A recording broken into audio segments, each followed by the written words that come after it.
Jeff, thank you so much for being on the show. Really appreciate you, but also all your support and the work you do. Because I think we originally came across your blueprints work, and I was in the Yeah. interactive demo space before, and I was like, whoa, this is so cool. So, big fan of yours. Thank you so much. Yeah, no, thank you for having me. It's been really great following you and Justin, everything you guys are doing with Asset Mule, everything for the product marketing community. And, I'm glad you guys came across those blueprints because it's been a real pleasure just getting to know the two of you and, what you're working towards and that you guys have been able to share our story at the same time. Absolutely.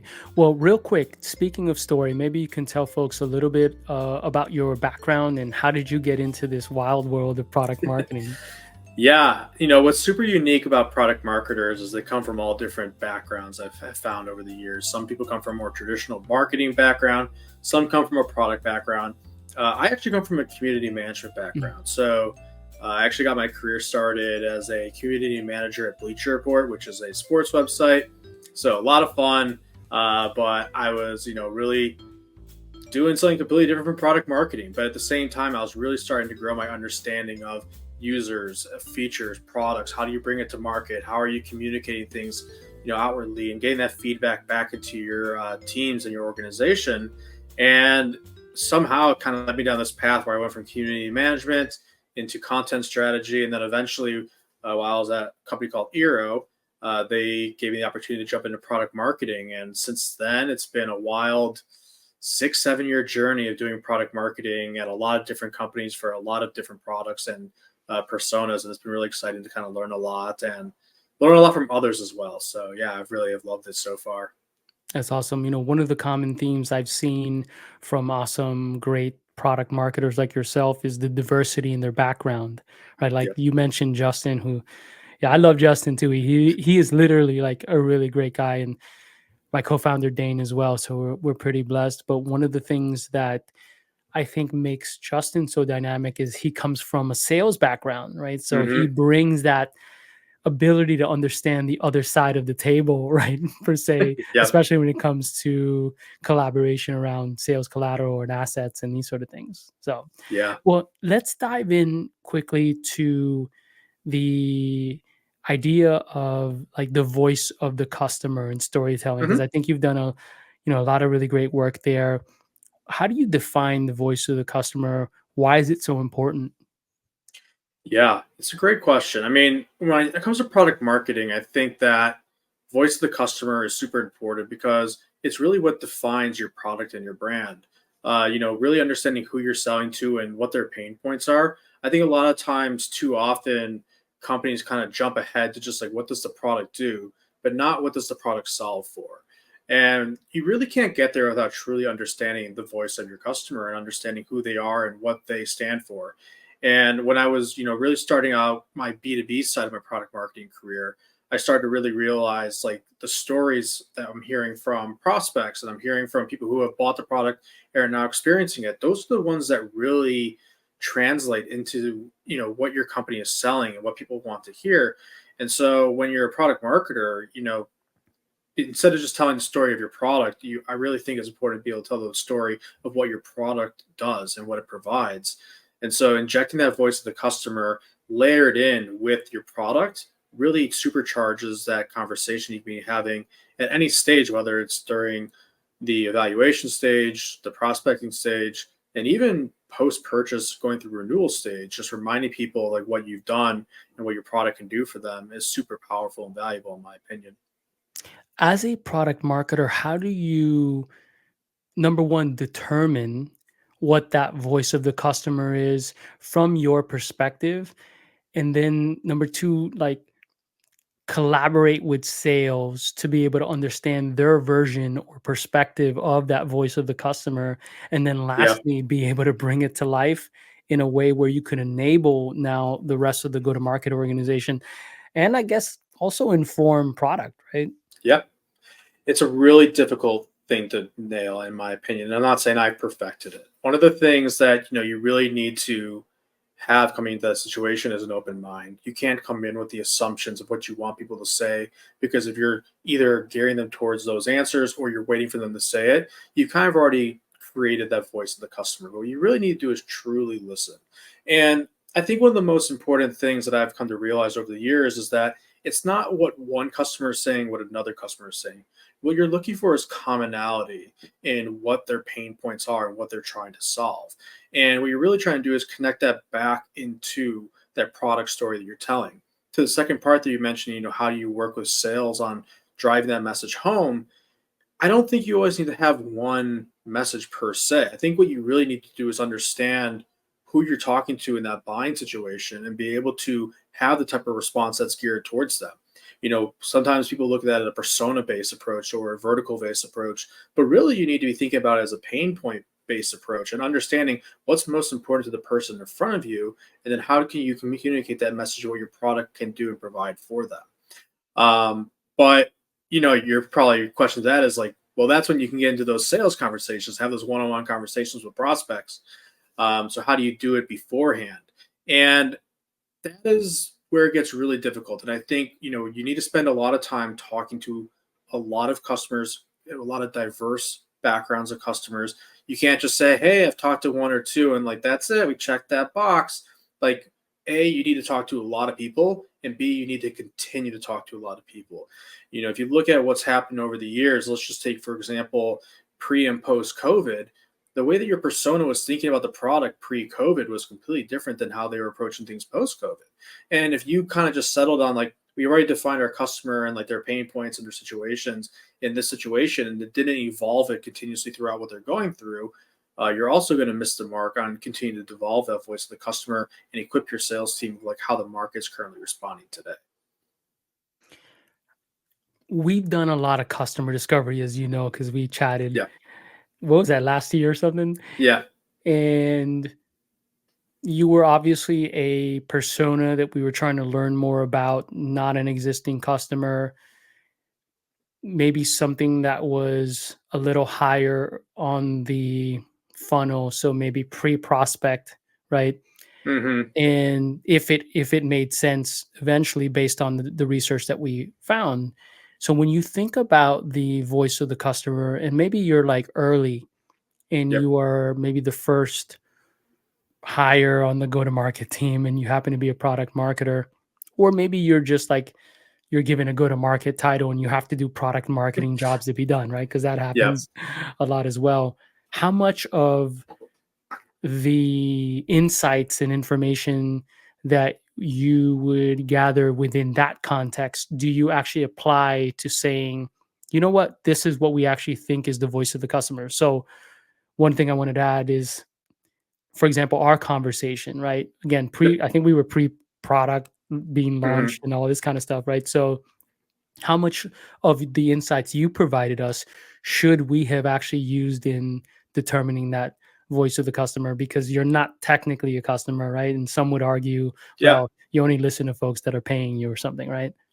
Yeah. So it's a good question. And I think, in my opinion, every single thing that you absorb from your potential prospect, whether they end up being a customer or they end up being someone that feeds into, what you're looking to build, like you should keep that on the table.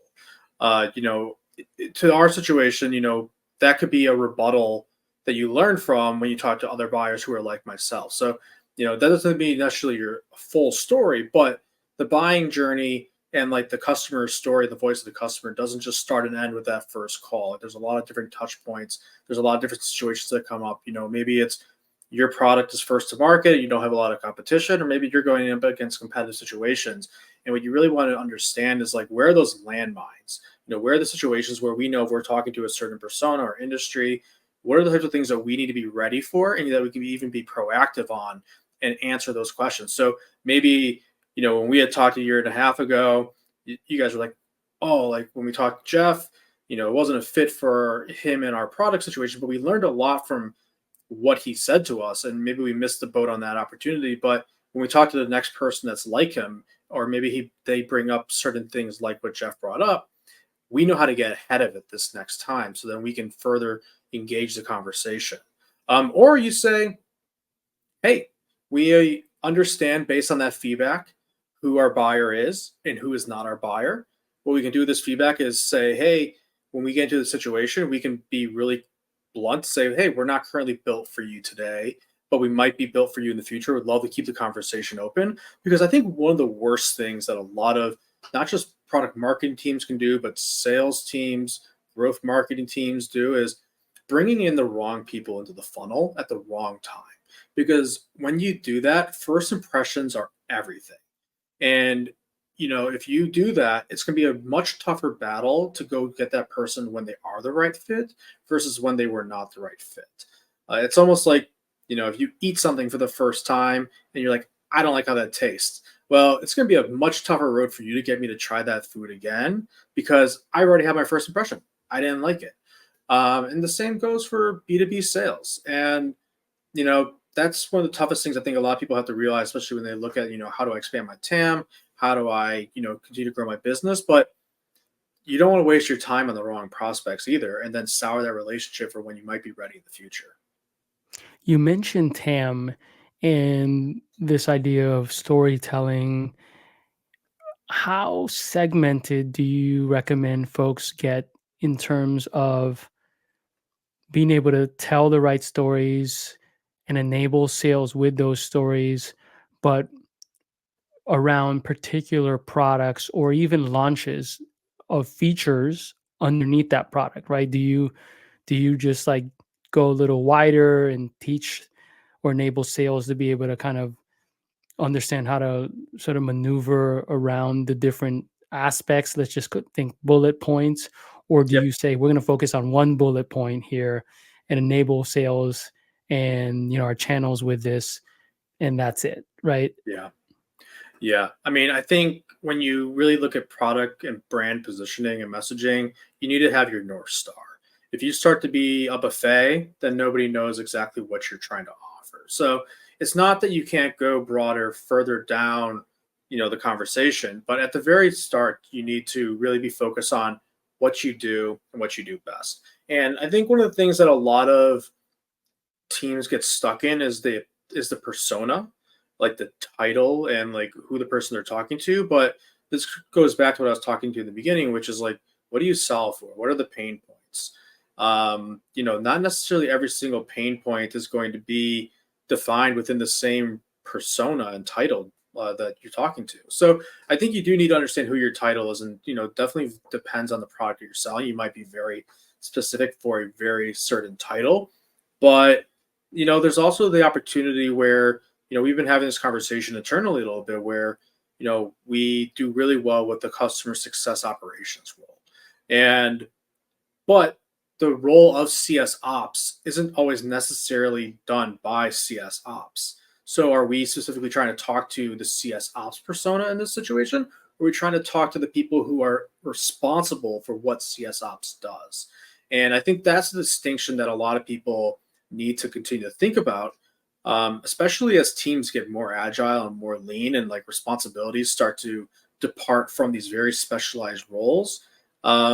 So yeah, I mean, I think the big thing that you need to first decide on before you start to like try to hit on a certain TAM per se of like a title or like, a persona is, who's your opportunity? Who is the people that are going to find value in your product and solution, and focus on that story first, and then bring it back down into the titles and then break out the stories from there is the way I would approach it.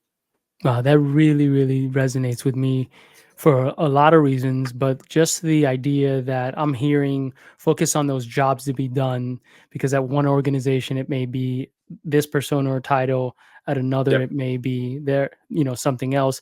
And we, as we've gone through this journey here at Asamil, we realize that this like marketing side of the table support of sales with assets, for example. Yep. Yes, product marketing does it at certain organizations, but it's still happening even at organizations that don't have product marketing. And then if you Yep. look at like much larger organizations like enterprise or larger mid-market, product marketing might not even like directly be touching the creation of those assets, right? Yep. So when you said that, I really thought a lot about what Justin has talked a lot about, which is not, a novel concept, but the idea of jobs to be done. So that's what really stuck out there. Yeah, and I think an interesting point that you brought up there, and I think one of the biggest misconceptions of size of company is that the job title will likely exist at a larger company. And that's not always true. People have different priorities. So, for example, product marketing, sometimes that can be the first marketing hire, sometimes that could be the seventh, eighth, last marketing hire because they realize, oh, we haven't done this yet. And just because the company is of a certain size doesn't mean there is somebody there with that title. But what it does mean is that somebody is likely there with the responsibility. So when we look at something like Asset Mule, product marketing is a really great persona for you guys to identify because they handle a lot of the content creation, they handle a lot of the messaging, they're working with sales. But there might be someone who's in a sales enablement role at a large company that's doing all the product marketing jobs, or at least doing the ones that are within the content realm. There might be someone who's on the content marketing side doing a lot of that stuff. And so the titles can really be, a tricky, slippery slope if you really get too caught up with them versus what do you solve for? And like, who do you solve it for? And let people identify themselves through the problems versus just who they are with their job description. Awesome. I was going to ask you a million questions, but I know we're short on time. I wanted to dive into one of my favorite aspects of your work, which is not shockingly blueprints, right? Yeah. What was the idea behind that? And how did you like wrap the voice of the customer and storytelling into that? Yeah. So one of the things that we really wanted to do, so we were launching a new platform experience. And one of the big ideas around our new platform experience was around the personalization and customization and what that enabled different customer success and similar leaders to do with the Vitally platform. And so at the time, we didn't have templates in our platform. And so we wanted to find a way to showcase how people are using Vitally. And when we first started with the blueprints concept, we were not using an interactive product demo tool. So we were just actually creating these stories, reaching out to customers, asking them how are you using the platform, or hearing from our CS team and how people were using it. And we would actually just make screenshots of like what they were doing and show that as the blueprint. But what we found out really quickly was like that wasn't enough. Like people like couldn't go off of the screenshots. They didn't really understand the story by looking at the screenshot, even though there was a written narrative around it in like a blog post style story. Um, People were just not understanding how to connect the dots from what we were showing them on the page to how to applying in the product. So during that same time, we started to evaluate Novatic as our interactive product demo solution for showing people how to use the new platform experience. And it dawned on us that this could be a really cool way to also show people not just how to use the product features, but how to apply different people's perspectives on how to use Vitally and showcase those through a unique narrative of using interactive product tours. And that's really where the blueprint idea came about. We just thought, hey, this could be a really cool way to overcome not having a template solution, and then also being able to showcase those stories that people have. Um, and one of the things that's really cool about Novatic, not to go too deep into like interactive product tools, but when I Oh, I first love saw the, them. I love yeah, interactive product they're, tours. Novatic, yeah, Natalie, they're awesome folks. I come from that world. yeah.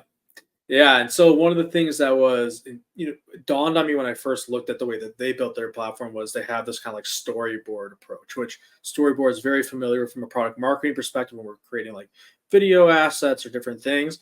And it dawned on me like there is there's basically a narrative here to build, and so being able to kind of build that out with how we're trying to tell these stories. We were doing it still in the written form in like a blog post style thing, but now we could also apply a written narrative throughout an interactive product tour.